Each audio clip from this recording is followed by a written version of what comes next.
The diplomatic chamber erupted into chaos as Princess Alif collapsed, her luminescent blue skin flickering like a dying star. Jack Matthews, humanity's junior ambassador to the Vorath Empire, dropped his data pad and rushed forward, his instincts overriding protocol. "Don't touch her," Commander Zyra roared, his forearms spreading wide to block Jack's path. "Human, you have no idea what you're doing." But Jack had already pushed past him. Alif lay on the crystalline floor, her breathing shallow and rapid. The poison, a Krell assassin's dart, was spreading through her system, turning her veins a sickly purple-black. Around them, the Vorath royal guard stood frozen, their weapons useless against the toxin coursing through their princess. Jack knelt beside her, cradling her head gently. Her eyes, vast and golden like twin suns, met his with resigned acceptance.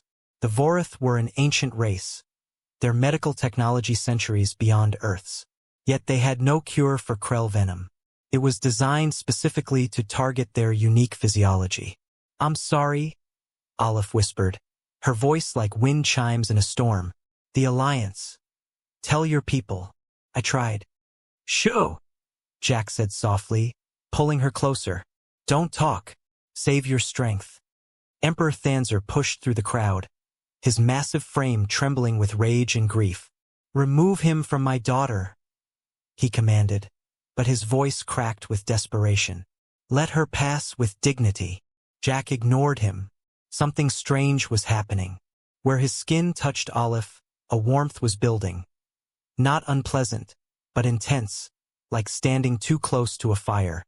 His heart pounded in his chest, each beat seeming to synchronize with hers.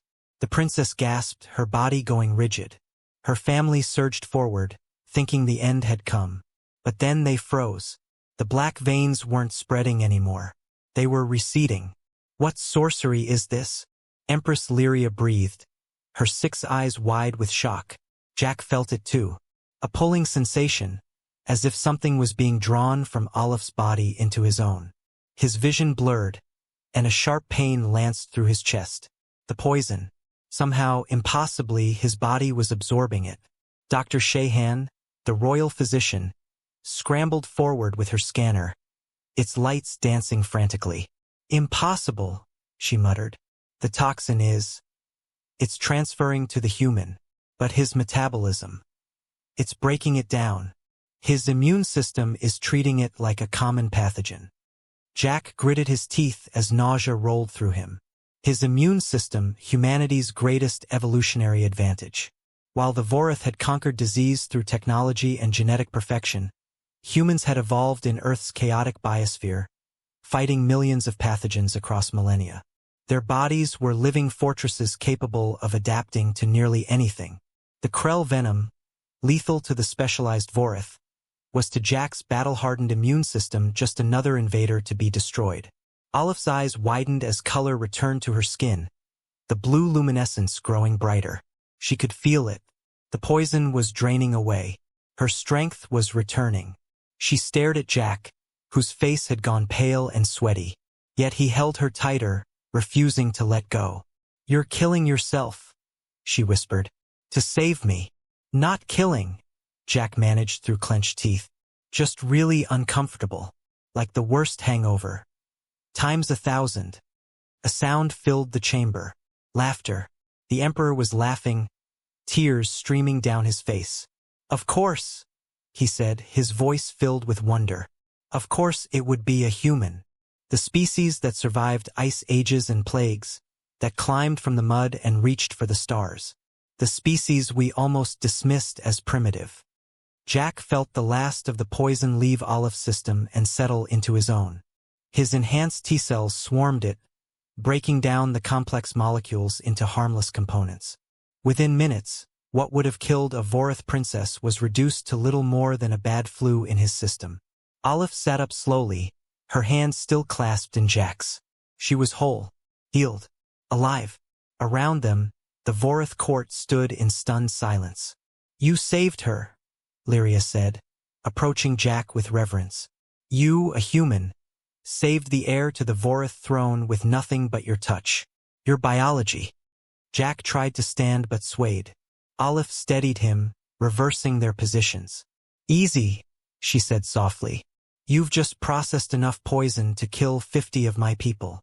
"Worth it," Jack mumbled, offering a weak smile. "The Alliance needed you. Humanity needed you." Emperor Thanzer approached, his massive hand coming to rest on Jack's shoulder with surprising gentleness. "We have lived for 10,000 years, he said quietly. "We have built empires among the stars and mastered the fundamental forces of the universe. Yet today we learned that we are fragile, and that humanity, young, chaotic, imperfect humanity, possesses a strength we never imagined." He turned to address the gathered court. "Let it be known across the Empire. The alliance with Earth is no longer a political convenience. It is sealed in blood and survival. The humans are not our subordinates.